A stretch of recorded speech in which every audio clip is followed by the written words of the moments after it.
reacting to Digimon 2020 episode 33.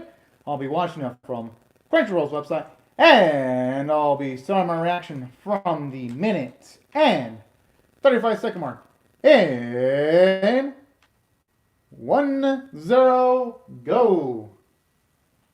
Alright. Pumped up for this, especially since Akari's actually in the title of the episode, which I'm like about dang time. Because of all the characters in the series, she's the one that's going to need a lot more emphasis, considering that, I mean, I guess I shouldn't spoil it for anyone that hasn't watched the original series, but let's just say that she's going to need it. She's going to need major amounts of development, and it looks like this one's going to finally be it.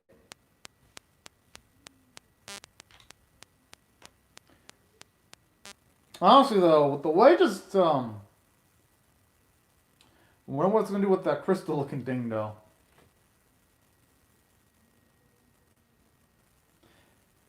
Yeah, but even if they do... Oh, now... Okay, now those Digimon look kind of creepy. Hell, they don't even straight up look like Digimon. They look like aliens from, like, another world. And I mean that in a good way.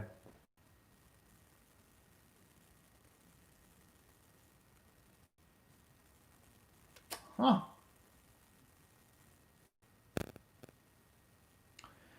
Alright.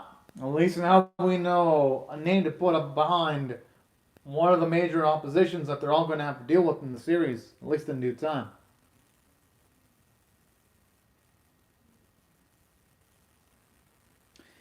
A shame that Hikari just doesn't have any, like, means of escaping right now, though.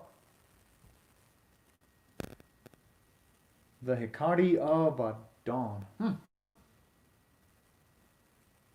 Pretty cute little title there.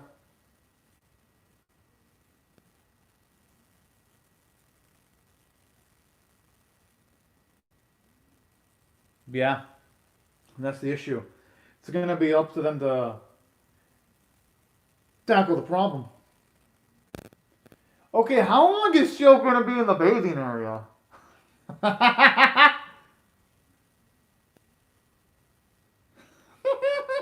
I mean, hey, they might as well, you know? I mean, hey.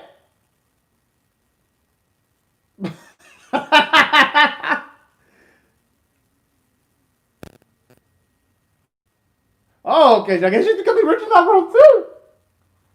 I mean, hey, if I were Mimi, I'd be taking a lot of that currency just in case I need to utilize it in the digital world. You know? Heck, you never know. Maybe I might need it to get smuggled in from one area to the digital world to the other, and maybe a future rainy day. I have no idea how currency works in the digital world, at least in Digimon 2020.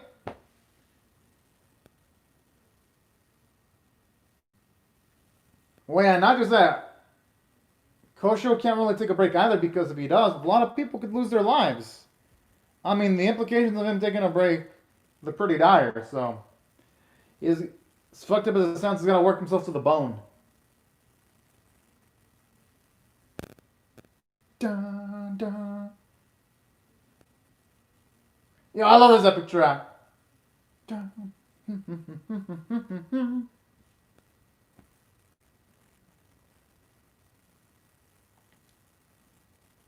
That's on everything. Well, I mean, what would they actually be running away from? Skull Knightmon? Is he actually in that location? Or is it... Because I don't think it's the ritual of them trying to help Millenniumon recover.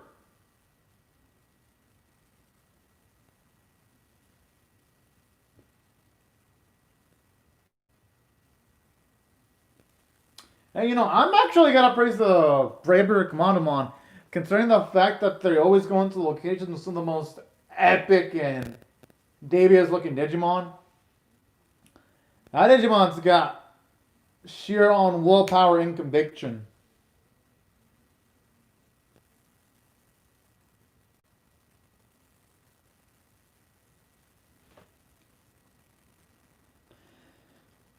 I'm gonna assume that if he's ready to fight this Digimon, they're gonna need Agumon to go into his mega form. There's no fucking way a champion, even an ultimate form, is gonna be able to do anything. At least not against this foe. Yo, the animation, that looked good, especially with the way Taichi's hair was moving. You can definitely tell. Damn! You can definitely tell there are some Digimon 2020 episodes that look good, but this one looks way better than usual. And the fight hasn't even started yet. I understand Taichi's concern of wanting to run to where his sister is right now, but he needs a plan though. He can't just charge in there.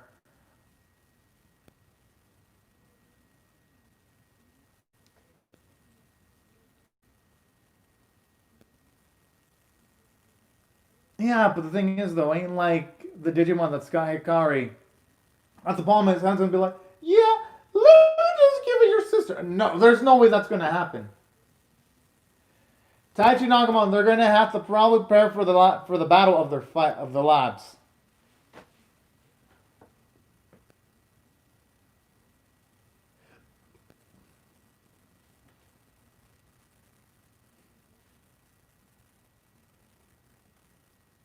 Huh.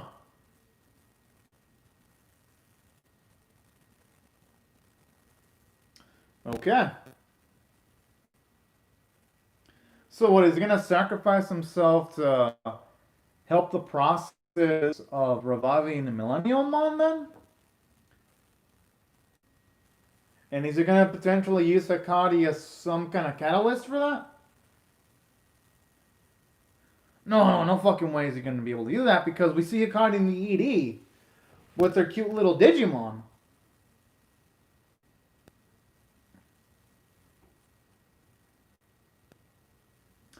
Okay.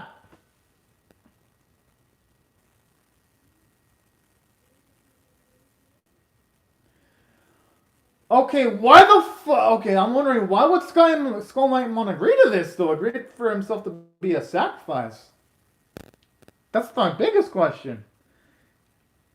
I mean, I understand if maybe it would have just been Hikari being the sacrifice. It'd be... Oh, shit! Don't get me wrong, this is cool, but I kind of would have loved to have seen a little bit more characterization with Skull Knight Mon, though, as to why he would actually sacrifice himself to Millennium Mon, though.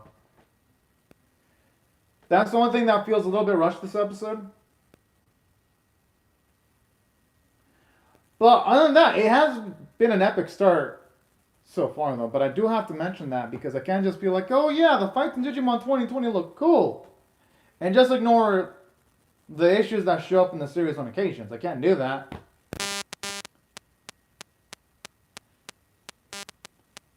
Yeah, you can definitely tell the choreography there was kind of lacking, because it was pretty much shooting its shot. Oh, shit! Okay, no, that was good. Like the way Pranama got slapped.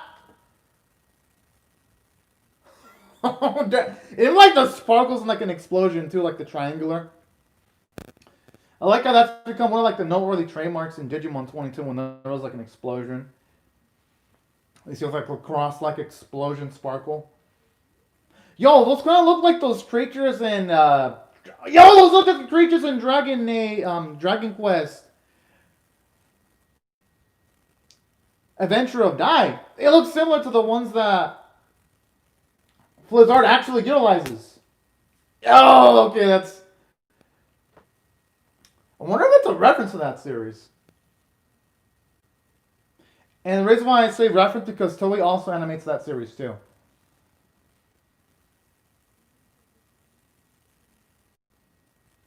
Da, da, da, da. And if there's anything I love about Digimon, they can just have a new tracks that sound epic. And like the moment's note. I have a feeling he's not going to succeed. Oh, he might actually succeed. I wonder if she says I love you, Nichan, or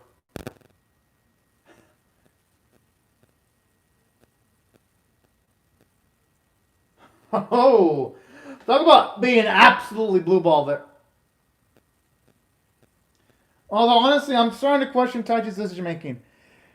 Digivolve Greymon to his ultimate form. Damn it! The reason why I'm not gonna see Taichi Digivolve Agumon into his Mega form is because Taichi probably doesn't know how to do that of his own free will yet.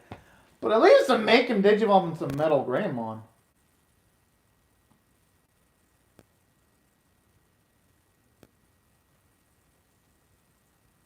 I know they're saying it's the final stage. But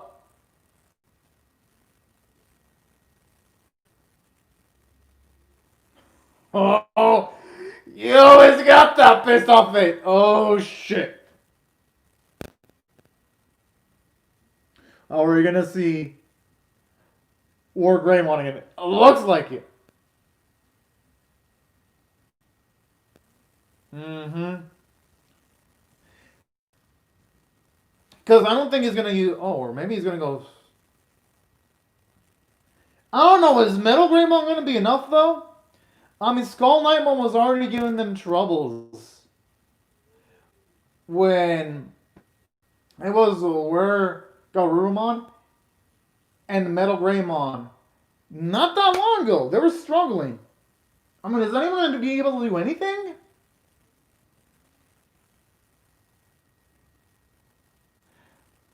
Oh. Yo, is she about to meet her holy Digimon partner? And I have a feeling I know who that is. Oh, oh my! But I'm not gonna spoil it for those of you who haven't seen the series yet. I'm not gonna spoil who the. Well, at least when it comes to like the original version, I'm not gonna spoil who that is. But oh shit! If they show off this, oh man, I'm gonna be pumped up.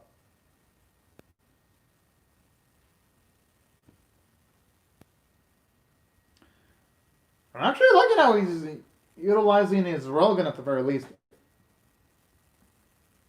Yeah, you can tell the animation quality went a little bit. You can tell that Zoe probably used their C-tier animator there. And then the enemy bird-looking Digimons utilizing the same stock footage when it can leashes multiple projectiles at once. I think that's like the third time they utilized it.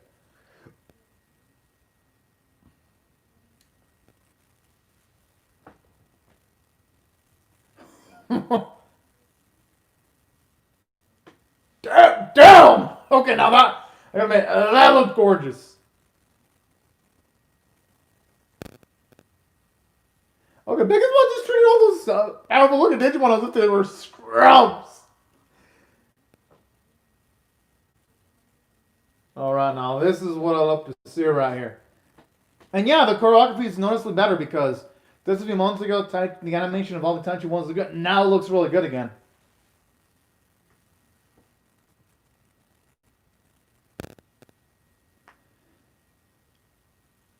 Oh, I got a feeling though that Hikari, she's gonna find the Digimon that she's destined to partner up with.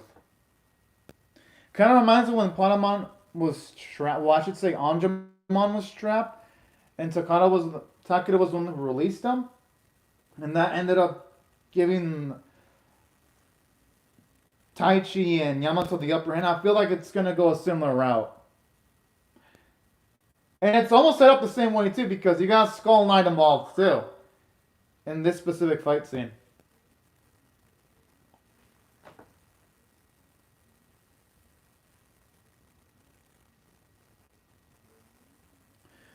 Okay, now okay, I'm just glad that didn't hit any of our main heroes, because that looked deadly.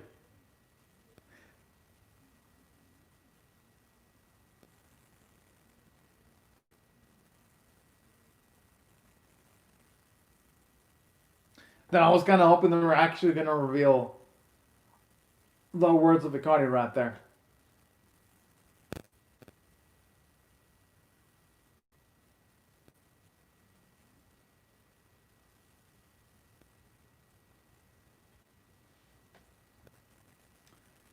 Oh.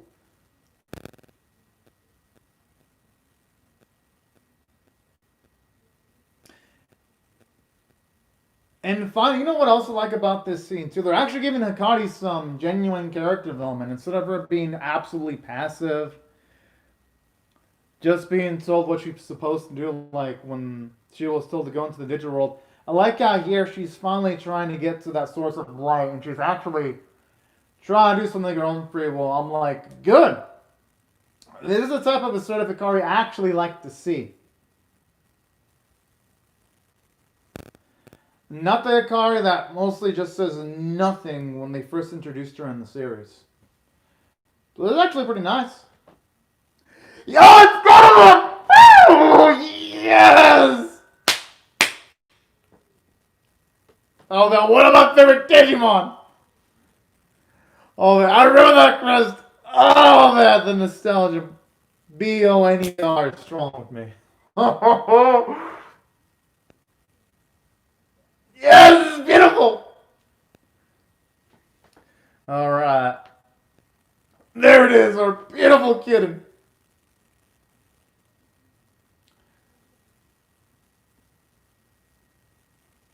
Alright, Tachi, you know what to do right now. Yes! Is it? Yo, is it better? Oh. Oh, yes! Finally, one of my favorite Digimon of all time. Metal! Yep. Here, Skull Knightmon's gonna realize that he done fucked up. Oh, we're grabbing all of his glory.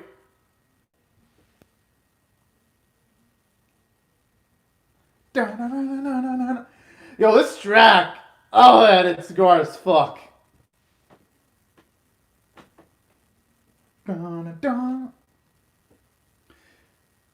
I'm gonna have to look up the full version of the song once I'm done reacting to the episode. Damn it! Broke its armor! Holy! Yo, that is some pinpoint accuracy to not only break the armor of that Digimon, but then also aim for the creature that was going after Hikari and Gatomon. That is also like a god tier accuracy right there.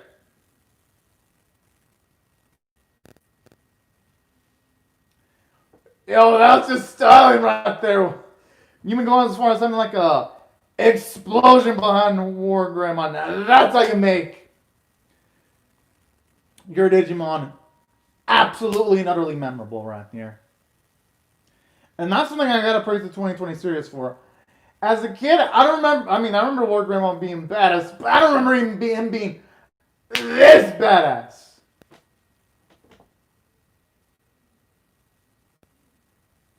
Hopefully she takes the hand this time, which I'm sure she will.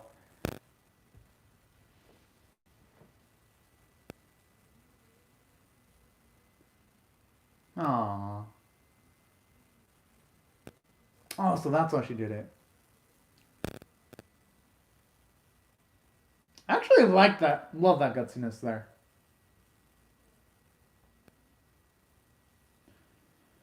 Showing you that just like Takuro, she's actually pretty brave, and she's also willing to take some pretty big gambles too. Yes, save you evil Digimon, save!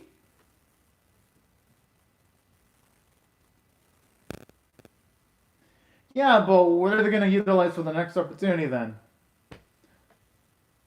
I mean, Takuro and Hikari are on the side of the Digidestin, so it's not like they're going to be able to recruit them to their side unless they get a Digimon similar on Skull Knightmon to capture some of the children, which I highly doubt that. I don't think a Digimon like Skull Knightmon are just going to grow on trees casually.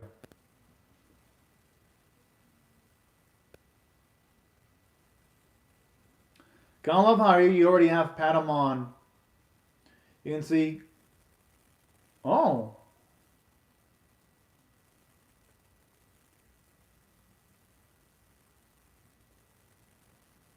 Oh, so it's Telmon. I guess that's the name of. I should say. Gatomon. I should say Telmon in the original in the original audio of Digimon Adventure, then okay. That's gonna take a while for me to get used to Telemon, but I'll probably get used to it after like a week or two.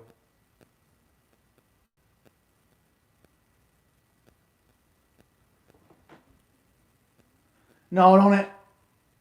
Son of a bitch! I wanted to see more Telemon sequences, but hey, they finally showed her. Yo, the only thing they really have to show off, well, they have to show off a lot, but man, once they show off Telemon's evolution, oh man. If you thought I was hyped when I saw War Greymon, oh lord! Once Telemon goes through Revolutionary, oh, oh boy. But anyways, enough about that. Let me rate this episode overall. I'm actually going to rate this one a 9 to 10, actually. I actually thought it was great. Because, for one, I love how it shows you the gutsiness of Hikari. How, when it comes to her, she was actually willing to let herself get absorbed to get the opportunity of going towards Telemon. I thought that was actually some pretty darn good writing. Shows her bravery, her smartness, and her risk tolerance, too. And another thing I also love about this episode, aside from showing Hikari as a characterization, I love how they show her character development, where it shows her bravery and wanting to go towards Telemon despite the risks. I love the character development for Taichi too, how he was willing to risk it all on the line to save his sister too. To the point where he digivolved Agumon to his Mega Form without even thinking. That was absolutely cool too. So there was a lot of nice, intense moments. Oh, finally we get to see some cool feats with Telemon.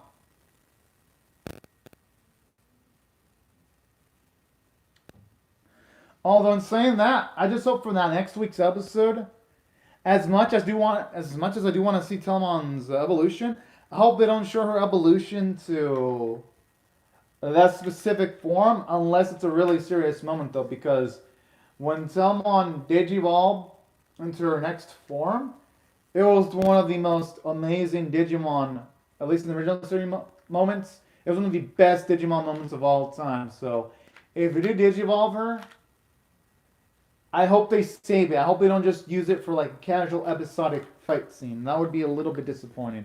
But you know, I have faith in Toei. I'm pretty sure Toei, they'll do a good job with Telemon. It's all just a matter of time. But anyways, aside from what they did with Taichi and Hikari, I also liked what they did overall with some of the other characters. At least you had Koshiro showing his hustle and wanting to work hard despite looking physically drained. I do like how they show in a comedic standpoint what's happening with Joe and Mimi. At least they're showing off that the writers are not forgetting about them. The only disappointment in this episode from a character standpoint is Skull Knightmon. He was only sacrificed only to be killed and dead. That's it. Like, for a character that had so many epic feats, kind of wish we had more characterization for him, because that's something that the original Digimon did. The original Digimon didn't just have epic villains. They showed some of the quirks of some of the epic villains by giving them characterization, some casual moments right before fights, so that when they actually die, they have an impact. Here, when Skull Knightmon dies, it's like, okay, he's dead. Okay, that's it, rinse. He's dead. Kind of a little disappointing, because out of all the enemy Digimon, the only one that's really had that impact where you feel his death was Orgamon, and that's about it. So, that's something that I hope Digimon works on. When it comes to future antagonists, I hope they start building them up more instead of just having them boom, boom, boom fights. Oh, you're dead. That's it. So that's the only thing that keeps it from being a 10 out of 10. That's why I limit my score to a 9 out of 10. Because I do have to compare it to other animes in this genre. And I also have to compare it to the other Digimon series, like Digimon's Hammers and the original Digimon Adventure. You know? Still leagues above Digimon Adventure 02, though. So that has that going for it. And in certain instances, it does surpass the original, but in other instances, it doesn't. With, in my opinion, Digimon Tamers being like the peak of the franchise. But overall, still great stuff. But overall, that's why I like the script. Now, from the animation standpoint, it was a bit uneven. Some moments looked beautiful. Like when you see Telemon show up, she was cool. War Greymon sequences looked gorgeous, especially the insert song. You can definitely tell that's where the animators put their money into it, and I don't blame them one bit. And then there were some instances where it was uneven, like when Taichi was falling and his hair wasn't moving. In some instances, it didn't look that great because there were some instances where he was moving in the air and his hair was moving. So that's where the animation quality was a little bit uneven sometimes, but for the most part, animation was well done. It got the job done. Just only a few sequences here and there where I'm like, yeah, the animation was good, but it could have been better. But overall, though, Toei did a good job. Just gonna mention it because they are also animating Dragon Quest: The Adventure of Dime. Some episodes and all the episodes in that series look absolutely gorgeous, and they definitely raised the ball there. But overall, still good. Artwork was at the very least on model though. While the animation, there were some instances that was uneven, especially the choreography sometimes when characters are moving through laser attacks and the attacks don't hit them. At the very least, for the most part, it was consistent. Vocal performances were great. And that's why if I did have to rate this one, it gets an easy 9 out of 10 for me. Especially the plot progression because Hikari finally returns to join the party and she's got her own Digimon now. And for that, I gotta give the episode absolute credit because now I can springboard and actually even tell them on some feats in next week's episode. But anyways, y'all, these are my thoughts on Digimon 2020 episode 33. Hope y'all comment out your thoughts on how I feel about my reaction or the episode itself in the comment section below. Hope y'all rate the vid, share it, comment, subscribe, and I'll see you guys later if you come back for more because I'm definitely reacting to episode 34. But anyways, thank you so much for watching my video and have a great and safe day, everyone. Bye-bye.